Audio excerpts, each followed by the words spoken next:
Hi guys! Welcome to Vines Vlogs. Ayan for today's video, paano naman mag-boost ng video, views at followers. So kung gusto niyo dumami yung views ninyo sa mga videos niyo or followers niyo, meron akong tuturong boosting dito sa TikTok, which is itong si TikTok Promote. Yes, kung naririnig niyo yung TikTok Promote, hindi lang siya boosting for more product purchase. Kung di pwede din siyang gamitin pang boost ng inyong mga video views kung gusto niyo tumaas yung views niyo at saka kung gusto niyo tumaas yung followers niyo. Okay? So, pupunta lang kayo sa profile nyo and i-click natin tong part ng 3 lines sa taas. I-click nyo tong Creator Tools. Ayan, so dito natin makikita yung TikTok Promote. So, ito is meron po siyang puhunan, no, guys? Ayan, so, click natin tong Promote. Ayan, yung Promote na papakita dyan. So, dito, marami kang pwedeng i-boost. Hindi lang, views. At saka, ayan, ito. Boost your account. More video views, more followers kung gusto ninyo, more profile views, pwede din. Gain sales. Ayan, pwedeng more product purchase, more more website. Oops, but ayaw niya mag-click. More website visit, more product link clicks, more messages or boost live. Pwede nyo i-boost yung mga to. Pero yung pag-usapan natin, boost account. So, video, more views. Pwede nyo piliin. Itong naka-red sign, no? Nung naka-red, if more followers naman, then piliin nyo yung more followers.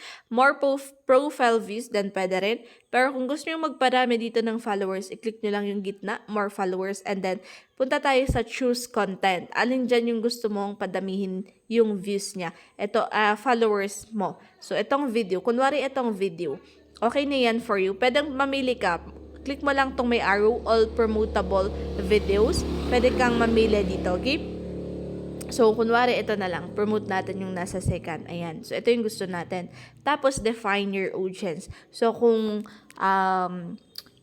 naman ito, views at followers, hayaan mo na, i-default, mo na lang, default audience. Actually, pwede kayo mag-custom. Click yung create, custom. Pwede kayo mamili kung anong gusto yung followers, male, female ba? Ayan.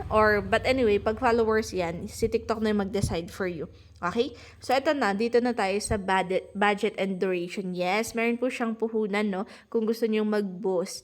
So, for 50 pesos, ayan, per day yan na, 50 pesos per day, 1,000 to 5,000 video views yung pwede mong makuha dyan. Pwede mong i-adjust, no? Ayan, duration, pwedeng 1 day lang yung gusto mo. 50 pesos. 1 day for 50 pesos pala, 500 to 2,000 plus. Pero pag 2 days mo, ayan, magbabago yung kanyang estimated video views. Tignan mo, 3 days, tataas yan. So, kung gusto mo ng 7 days, ganyan kataas yung pwede mong makuhang video views sa inyong video follower, I mean.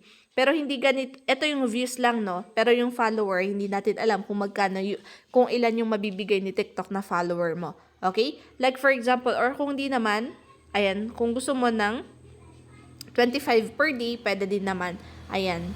For 7 days, ayan, okay din naman yan. 175 pesos yung babayaran dito. So, click natin yung pay. For example lang, no? Pero hindi ako magpe-pay dito. Papakita ko lang sa inyo na select payment method. Pwedeng PayPal, GCash, Maya, debit or credit card. Ayan. So, dyan kayo magbabayad. Okay? So, ganyan kung paano gamitin itong TikTok Promote. Kung gusto nyo makagain ng followers or more video views. Actually, kapag more video views, andito na ayan, talagang automatic na may views ka na kapag magti-TikTok Promote ka, diba? Alangan namang walang views. So, piliin nyo na lang yung more followers or more profile views or gain more sales, pero dapat may product doon sa video, okay? Ayan, so ganyan kung paano gamitin yung TikTok Promote, which is kung paano tayo magbo-boost ng account natin dito sa TikTok, okay? Ayan.